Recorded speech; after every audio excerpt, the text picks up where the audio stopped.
Армысыздар.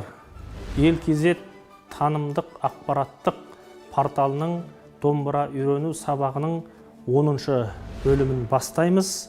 Бұл бөлімді біз алдыңғы сабақта 9-шы сабақта өткен Құрманғазының Алатау күйінің 2-ші бөлімін сіздердің назарларыңызға ұсынамыз. Өйткені күйдің ауқымы өте үлкен, диапазоны кең болғандықтан мазмұндық жағынан біз бөліп 2 сабаққа өтуге тура келді. Біз алдыңғы 9-шы сабақта Алатаудың бас, мына орта буындарындағы қалай тартылатын, сол қолдың перне басуы, оң қолдың қағыстарын көрсеткен болатынбыз. Енді 2-ші бөлімінде осы күйдің мына саға жағындағы тартылатын бөлімдерін көрсетеміз. Яғни міне сағада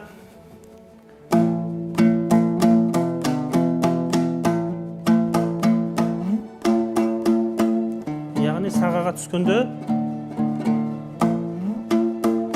міне сырғып алып түсеміз бірден. Бас буыннан сағаға бірден түседі. Міне қарап отырыңыздар. Сағаға түскен кезде жоғарыға салынады. Енді үстіңгі дыбыс алынады. Мына жерде 1, 2, 3, 4-ші нүктенің алдындағы пернеден үстіңгі дыбыстар орындалады осы сағада басталған сөйлемде. Яғни бұл жерде дыбыстар, үстіңгі дыбыстар анық күңіреніп, қоңыр дыбыстар естілуге мән беруіміз керек. Мінекей.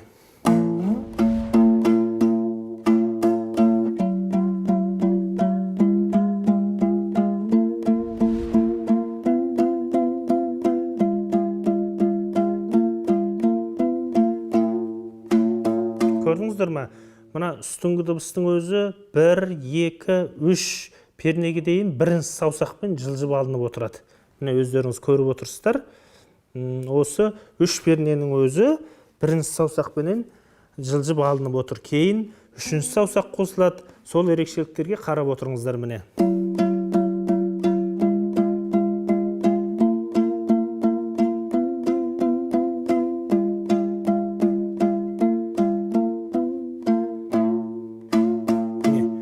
Бір, 2, 3, 4 осы пернелердің арасында дыбыстар, үстіңгі шекте орындалатын дыбыстар өз қызметін мына саусақтар арқылы атқарылып отырған көріп отырсыздар. Ал енді үстіңгі шектің таза қоңыр шығу үшін мына қағысты домбыраның мына қақпақтың қорғанының артына қарай емес, алдына қарай алғанымыз, мойынға таман алсақ, дыбыс жұмсақ шығады. Міне сіздерге және бір рет көрсетіп берейін.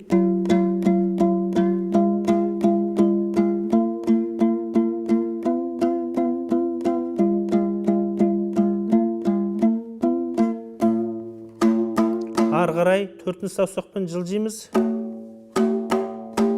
Және 4-ші саусақпен жылжимыз міне.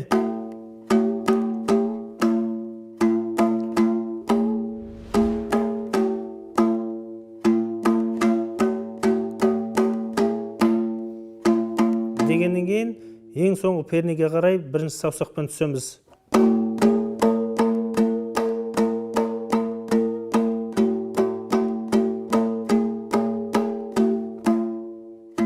Осы жерде саусақ қағыста кішкене алмасу болады. Қарап отырсыздар ғой міне.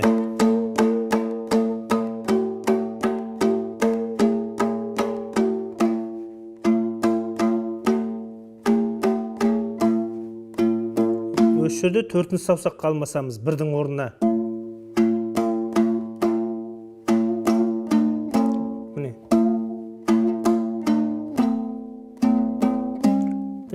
Себебі 1-ші саусақпен біз бұлай жылжи алмаймыз. Сондықтан келесі тартылатын әуендер 1-ші саусақтан 4-ші саусаққа ауысу арқылы мына саусақтарға көшеді. Мінекей қараңыздар. Міне. Деп алмасып отыр, көрдіңіздер ғой.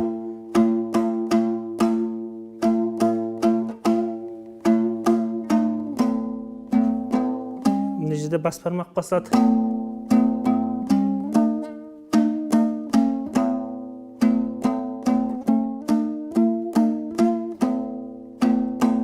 деп кідіріп, сосын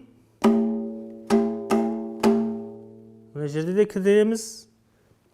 Яғни мына ең соңғы нүктеден аламыз мына жерде. Дегеннен кейін ең соңғы нүктеден кейінгі нотада дыбыста пернеде тай та та тай деп кідіреміз. Сосын та қасында та та та та та деп және кідіреміз. Сосын та та та та та деп үш рет кідіреміз. Мінекей қайталап жіберейін. Деп тоқтатып қой. Сосын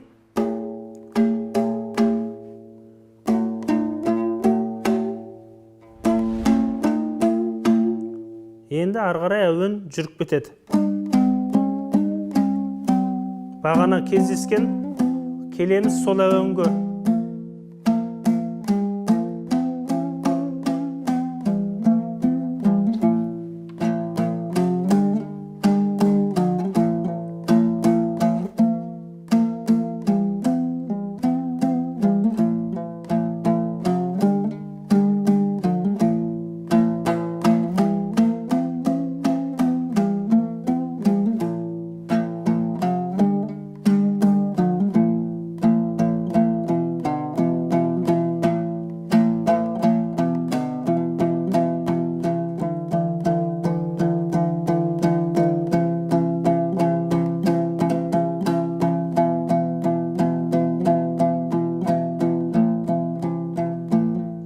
Көрдіңіздер ғой.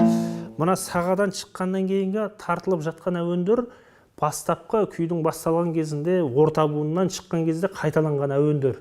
Бұны мен ежіктеп тоқтамадым, себебі бұл әуен бағана алдыңғы буындарда, яғни бірінші бөлімдегі домбыра үйрену сабағында Алатаудың бірінші бөлімінде тартылып кеткен. Сондықтан мына сағадағыны әуенді мен қайтадан сіздерге асықпай бір тартып берейін.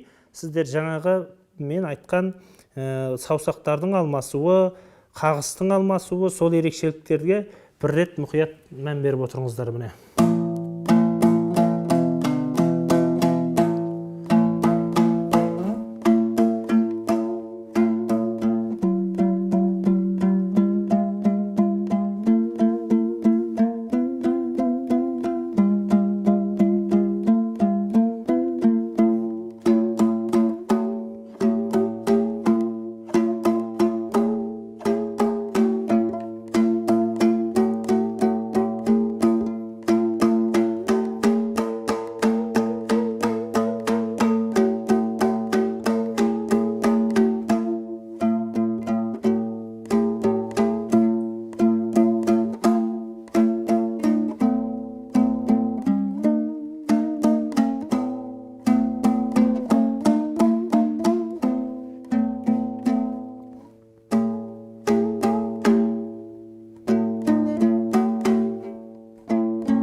Ең соңғы қайталанатын бір буыны бар, соны қайталап күй аяқталады былай.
Мінекей, Алатау жалпы екі сабақта көрсеткеніміздей, бірінші сабақта бас буындағы, орта буындағы бір-біріне жалғасып жатқан үлкен сөйлемді көрсетсек, екінші бөлімінде саға, мына күйдің саға бөлігінде тартылатын сөйлемді сіздерге тарттық. Сағадан былай шыққан кезде әуен көріп отырсыздар, бірінші бөлімдегі әуендер қайталанып отыр. Яғни 9-шы сабақтағы әуендер сағадан шыққанда қайталанып, аяқталатын кездегі буында мына жерге түсетін дегеннің бәрі сол бірінші, яғни 9-шы сабақта қайталанып кеткен әуендер қайталанып, толық күйдің формасы осындай болып аяқталады. Енді мына 10-шы хабардың, яғни Алатау күйінің екінші бөлімінде жалпы бірінші бөлім мен екінші бөлімін қорытып айтқан кезде, мына оң қолдың қағысы кең ауқымды диапазоны, яғни мына қағыстың ара қашықтығы өте еркін әрі салмақты қағыспен алыну керек. Өйткені мына күй өзі салмақты, ойлы күй. Бұның дыбыстарының өзі кәдімгі балбырап, былқып отыратын дыбыстар, ол шығу үшін мына қағыстың рөлі өте жоғары. Перне басқанда да жаңағы заңдылықтардың бәрін бас бармақтың, екінші саусақпен бас бармақтың жылжып ауысып отыруы, бірінші саусақтың орнына төртінші саусақтың ауысуы, бұның бәрін заңдылықтарды сақтай отырып, дыбыстың қоюлығын үзілмей жалғастырып отыруын сақтауымызға болады. 10-шы сабақ Алатау күйінің екінші бөлімін үйретуімізбен аяқталды. Алатау күйінің толық нұсқасы 9-шы сабақта көрсетілген, қалған ерекшеліктерді сол толық нұсқасынан көрулеріңізге болады. Қазақ баласы домбыраны сүйген, өнерді сүйген, күйді сүйген қазақ баласының көкірегінен, отбасынан, шаңырағынан осы қасиетті күйдің қоңыр үні кетпесін.